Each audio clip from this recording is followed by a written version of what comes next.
Okay, I'm gonna be indulgent and tell a story that's just a true story. It's about one of my sisters. I have 3 sisters.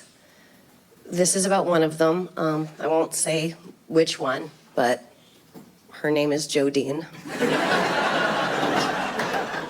Jodine went to Boston University, and if you're familiar with BU, they have co-ed dorms, which most universities have now, but they have co-ed bathrooms in the co-ed dorms. And Jodine got the drunkest she had ever been her freshman year, like so many freshmen do.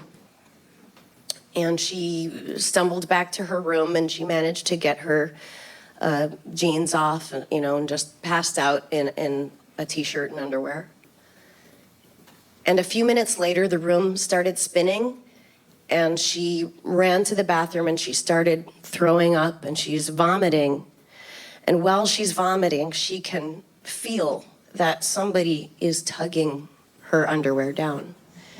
But she couldn't turn around or stop it because she was throwing up so hard. And she's vomiting and vomiting, and they're tugging her underwear down. It's going down, all the way down to the ground. And she finally finishes throwing up, and she whips her head around to see who's there. But she didn't see anybody because she had been shitting herself.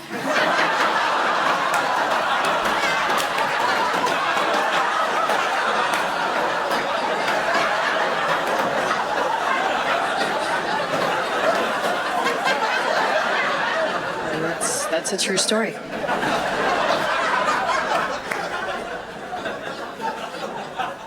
I'm gonna say, I would call that a relief laugh. Like a release laugh. Oh, I know that I'm your show, but you have to understand, you're my show, and you were so beautiful. You had so much empathy. You were so worried. You could hear a pin drop in the story. It was so nice. And, I understand, you thought she was gonna get raped. And she thought she was gonna get raped. She thought she was about to get raped. And I've really thought about this, and I think this may be one of the only scenarios where you can look down at a pair of underwear just filled with your own shit and think, oh, thank God. Oh, my God. Oh, literally, yay.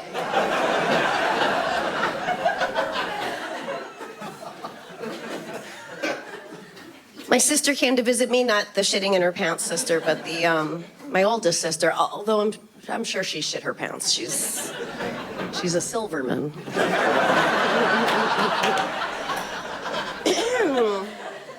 No, this is my oldest sister, Susie. She is a rabbi. She lives in Jerusalem. Oh my God, a godless comedian and a total God person, rabbi, our sisters. What must that be like is something you can muse about in the car. So Susie came to town and she said, Sarah, I'm meeting my friend Amber tomorrow. And then she told me all about Amber. She's like, Amber is so amazing. She's born and raised in Ethiopia. She single-handedly ran an orphanage there. She's so inspiring. I'm meeting her tomorrow at 8 a.m. Can we use your apartment to meet? And I said, of course, sure. Use your key. I'll be sleeping, but yeah. So the next morning, she forgot her key, of course, and she's knocking at the door. And I go to answer the door. My eyes are glued shut. And I open the door and she goes, Sarah, this is Amber. And I said, Amber, it's so nice to meet you. I've heard so much about you. And I grabbed her hand, and her hand was a hook. And not important to the story, but just for color, both of her hands were hooks. But I was in too deep. I shook it. I shook her hook.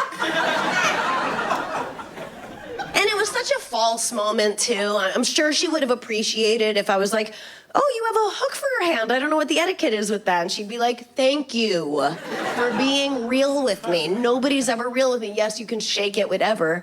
And then we would be real friends, and we'd probably have inside jokes, and that's how it plays out in my mind. But I just shook her hook. I As if to say, this is what a hand feels like to me. Bye.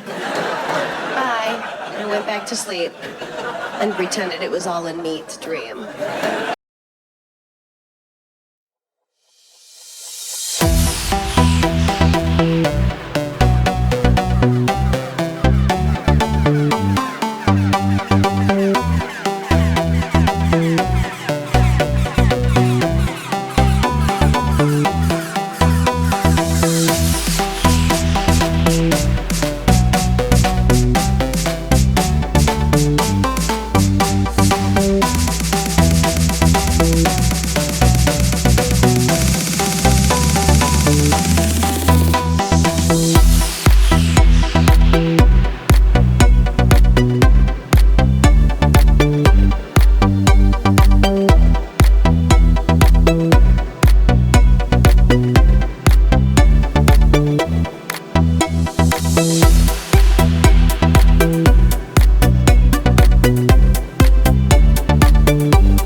But Jesus Christ, Rabbi, she must have told me 9 things about Amber.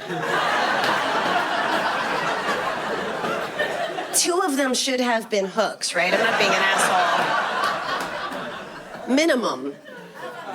She's got hooks for hands. She's amazing. She lives in Ethiopia. She single-handedly ran an orphan. That would have made more sense. She's brilliant. She's inspiring. Double back. Just a reminder, she's got hooks for hands. But not Susie, not the rabbi. She doesn't see color. She doesn't even see hands. That's how amazing she is.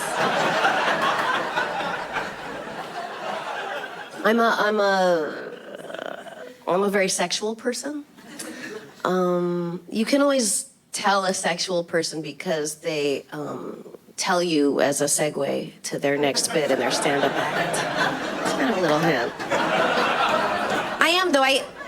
I know that it's cool to talk crazy during sex, and I have tried that, and it doesn't work for me because I find that the truth gets in the way, I guess. Like, my God, your cock is so... Oh, no, never, it was a shadow.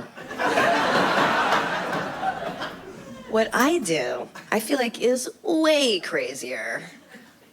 I like to talk crazy right after sex. When things have calmed down a beat. Get right in his face, real quiet. What do you think would happen if I went on down to the hospital and got a rape exam right now? What do you think? You think they'd find your semen all over and inside me? Because I do. Oh, I really do. Maybe you should go ahead and tickle my back till I fall asleep. Is that a good idea, motherfucker? My boyfriend was foreign, so then I get like really nose to nose with him and go, USA's #1.